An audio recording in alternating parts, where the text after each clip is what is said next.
Chinese central banker has a message for you. Yep. Chinese central banker declares that, quote, gold, precious metals, is the only safe haven left. China is making an even bigger move toward gold in reaction to money printing around the world.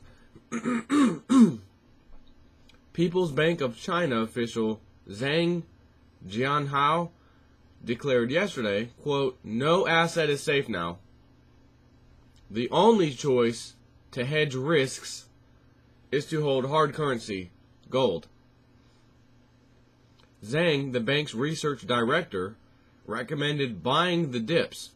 Quote, the Chinese government should not only be cautious of the imported risk caused by rising global inflation, but also further optimize its foreign exchange portfolio and purchase gold assets when the gold price shows a favorable fluctuation. Buy the dips is what he's saying. So do you think right now with gold in mid 1500, almost 1600, I guess right now, range, compared to 1900 just not that long ago, that this would be a dip and that they're probably buying a bunch of gold right now? Yep. But wait a minute. Why would anybody buy a quote, asset if it's diving down? It must not be an asset. If gold and silver are crashing down right now pretty low, what bozo would go out and buy it if it's going to continue going down or even stay the same? Why would you waste any time with it? I guess these people happen to know what I happen to know, which is pretty obvious. It is the only safe haven. It's a paper-traded asset, so the fake paper price is setting the price of the real thing. It's leveraged at least 100 to 1, as we all know. It's been admitted already. At least 100 to 1. You can't have 100 pieces of paper to one real thing and say, well, this is what the market says that thing's worth. That's what the market says that thing is worth, assuming those 100 pieces of paper that are setting the price of that one contract, that one item, they assume that there's 100 of those items, not just one backed by, 100 backed by one. The market thinks there's 100 backed by 100. And that anytime someone demands a delivery, you'll get it. Really.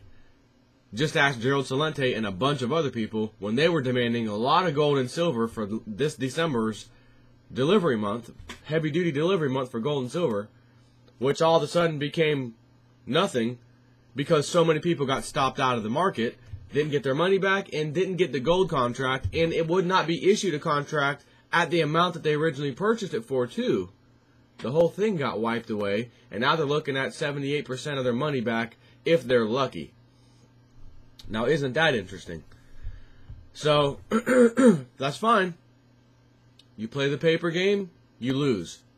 As Gerald Celente even found out, which he said this has never happened in the history of the COMEX, which is true. But you're still playing the paper game. That's all. I mean, that's the bottom line. You're still playing the paper game. And I understand it'd be like going into somewhere. Here's a check, or here, not even a check. Here's my money, cash. That bag of groceries right there, 5 feet away, is mine. You go to walk over, and then someone else that works there scoops it up, runs off with it, and then gives it to J.P. Morgan. You say, hey, whoa, this guy just took my bag. And he says, no, this is J.P. Morgan's bag. It's ours. Well, you just let him take that bag from me, so give me my money back. No, sir, no. It was right in between the transaction. You gave us the money. At that moment in time, it was yours. And now J.P. Morgan, I guess, thinks it's theirs. We're going to have to settle this through lawsuits in the court. Wow. Now, if you had the real thing and you went to Atmex or Gainesville Coins, one of these places, bought it, they gave it to you. You've never heard of someone never getting their order and losing their money with Gainesville or Atmex. Not going to happen. I personally bought from Atmex one time and it didn't get delivered. It got, quote, lost in delivery. I was able to get that refunded, and a nice thing happened. Silver prices dropped pretty good during that time frame, and I went and rebought back into the market. I ended up getting them, I think, 7 or 8 coins more than I did before because of that little mishap. But Atmex took care of it. I mean, they hooked me up, just like you would expect someone to do. No complaints. So the bottom line, a central banker basically telling you, the world, we ought to use our massive, China has $3.2 trillion in foreign exchange, foreign reserves. 1/3 of that is U.S. Treasuries. 20% of that is euro-denominated assets. Sorry about their luck on that one. And only 1.8% in gold. And this guy said they need to further optimize, China needs to further optimize its foreign exchange portfolio and purchase gold assets when the price of gold shows a favorable fluctuation. You don't think what he means by that statement, which is pretty obvious. We have $3.2 trillion in other countries' money. Everyone's printing money out of control, and we're sitting there holding all this garbage that still has some value right now.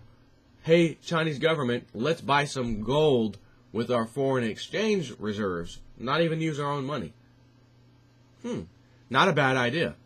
That's exactly what he's beating around the bush saying, basically. He's not even really beating around the bush. He's pretty much saying it right there.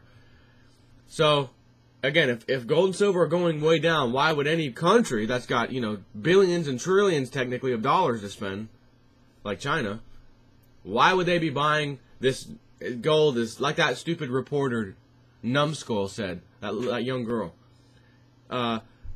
Gold's backed by nothing. You bimbo, I will slap you right through this camera. Gold's backed by nothing. Gold is the backing, bozo. Unbelievable. They do anything. They'll say the most stupid, ridiculous things to get you to stop focusing on gold and silver. And we're getting a lot of influx of people still buying it. Roll the bimbo.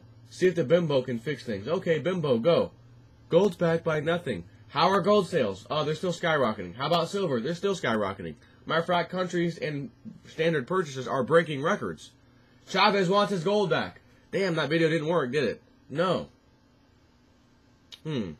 I got it. Let's start crashing the price of gold and silver to show these people it's not an investment. Get your hands off of it. Go. Wow. Gold in the 1500 range. Silver in the high 20 range. 27, 28. Oh. That ought to teach them. Nope. Still lots of massive buying taking place as I'm doing this video. What's next, Elite? Looks like the people still want to buy it. You already showed your hand with MF Global blowing up that we can't trust the paper markets, so everyone's going physical. So, the bottom line is, as Mr. Chinese Man said, buy on the dips. Hey, this is a dip. Will it dip lower? I don't know. But if it does, buy some more. That's that simple. So anyways, I mean, it is looking like we're having some resistance, at least with silver. 27, it's getting hard to push past 27 right now, but that doesn't mean anything. They control the paper, they control the price, but it's a good price to buy some more. And if it goes lower, as I had a little gut feeling that it might go lower, it'll be another good buying opportunity, even better than right now, of course. So clearly, this guy knows, China knows, other countries know. We're buying up all the gold and silver on the face of the earth as fast as we possibly can without trying to alert anybody that we're doing it. Until everyone just sees the numbers. Oh my God, India bought record amount of gold and silver. Oh my God, China in the last quarter bought more gold or whatever than all of last year. And last year they bought more gold than the year before that. Oh my God, right? After the fact, they've already done it. So, it's like a run on gold and silver, like a run on the bank. It's happening now behind the scenes. No one really knows about it. So that's why you got to have some now. Don't sit by and say, well, I don't have any, I'm going to wait and just hope that the price goes to 20. Because, man, if I can go to 20, then that's where I feel real good about buying some silver. It may not. Then again, it may. And if it does, what if there's a trouble securing some silver at that point? Yeah, it's not worth the risk. And as I told you guys, my job for you guys is to make sure you have the most risk-free opportunity to keep yourself financial livelihoods nice and safe. Now, if I'm with some kind of gambler, I'd tell you don't buy any silver right now. I've got a hunch that it's going to go down. And you know what? If my hunch is wrong and it doesn't go down anymore and starts to climb, and everyone says, well, it went up a few dollars, it'll come back down again, probably come down further than it did before, and then it keeps going up again or something, then what? Hey man, I thought you had a hunch on that. You still... That's why you got to have some. If you don't have some, you can't play any kind of wait around games. If you've got some, say I'm fairly comfortable with what I have, but I've got more cash right now, I think I'll buy a little bit more here and there, a little bit more here and there, and then wait for a big opportunity of it going down a lot more, and then put a bunch of cash towards it. You could do that. The absolute safest thing to do is to just keep buying slowly, slowly, slowly, every week, month, whatever it is. Just keep buying. You have to cost average. You bought one coin at 40, you bought another one at 20, that's 2 coins. You're cost averaging at $30 right there. So, you know, if that was 100 ounces at 40 and another 100 ounces at 20, right, that's 200 ounces. You're still in at 200 ounces for 30 bucks. Not 40 and not 20. You're right in the middle, cost averaging. That's all that, I mean, I say it's all that matters. That doesn't even really matter because you know what this is going to equal when all this crap hits the fan. Like I said in my other videos, as soon as gold and silver, as soon as the U.S. defaults, as Bernanke said he's going to do, from Lindsey Williams, you read the thing, he's done all 4 things so far, and there's one more left, and that's devalue the dollar. He will do it. They already said that over a year ago with Lindsey Williams. They're going to default on the debt. That's how they're going to do it. The question is, how much are they going to devalue the dollar? I don't think 40 or 50% is enough. We need to do like 75% to tell you the truth. But in all fairness, let's just say it's 50%. If you have gold and silver, whatever the price of gold and silver is when that takes place, will immediately, snap of a finger, when they announce it, it will double. It will double, well, I say immediately, very, very shortly afterwards, a few days maybe, whatever. It's going to double soon after that. And then, of course, everyone who realizes, oh my God, my dollar just got cut in half, my 401k basically just got cut in half, my retirement's cut in half. Anybody who's been telling them, man, I got gold and silver, you should get some gold and silver, they're going to come talk to that person. What'd your gold and silver do? It doubled. Or, yeah, 50% haircut on our dollar, yeah, it doubled. So I lost half of my retirement today, yes, and the same day you doubled your gold and silver investment. 100% increase in the price of it. Right. That's correct. Right, because a 50% haircut is half of what it was.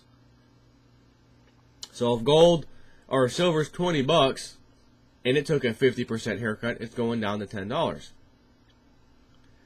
If it's $20 and goes up twice the amount, because that's what it's the opposite, it goes up another $20. Or actually 50%, excuse me, $10, not 20. So it would go up to $30. So yeah, my early morning math is a little wrong there. It is going to lose $10 if it gets cut in half. No, wait a minute.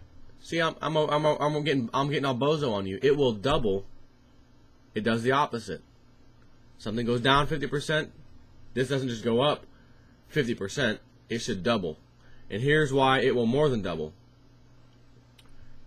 The example I just gave you. Hey, what did your gold do? It skyrocketed overnight because of that? Oh my God, I got to get some, because if they devalue again, man, they could devalue again, couldn't they? Absolutely. And it's probably going to be a little devaluing war going back and forth between us, our country, and other countries for export power. And that's going to mean the price goes up more and more. Oh, I better go get some gold and silver. That's around the time frame I think we could see the absolutely insane $200, $300, $400 silver. It may not last long, and I don't think it will, to tell you the truth. But it's always that feeding frenzy. The populace jumps onto something. That's it. Confidence is shattered. Oh my God, I got to get this last, holy grail of financial survival. I got to get some. I don't care what the price is right now because it's going to keep going up. It's just a thought process, and it will push it up because of them doing that. That's when we say, oh, all you sheep, we tried to warn. Step right up. Step right up. Here you go. Here you go. Here you go. Give me my $200, $300, whatever it is, for my silver. Have a nice day. By the way, do I look familiar to you? Yeah, where have I seen you before? You ever watch any of your friends ever send you some YouTube videos about this kind of stuff? Yeah, actually I have. You probably saw me on there and you probably threw it away, closed it out, never to watch it again. Yeah, I probably did. Well, hey, it was a pleasure doing business with you. Because that coin I just sold you, I paid 10, 20, 30 something dollars for it. It's now $200, whatever, right? That's just insane. But that's where this ultimately leads to. Anyways, I gotta run. Take care.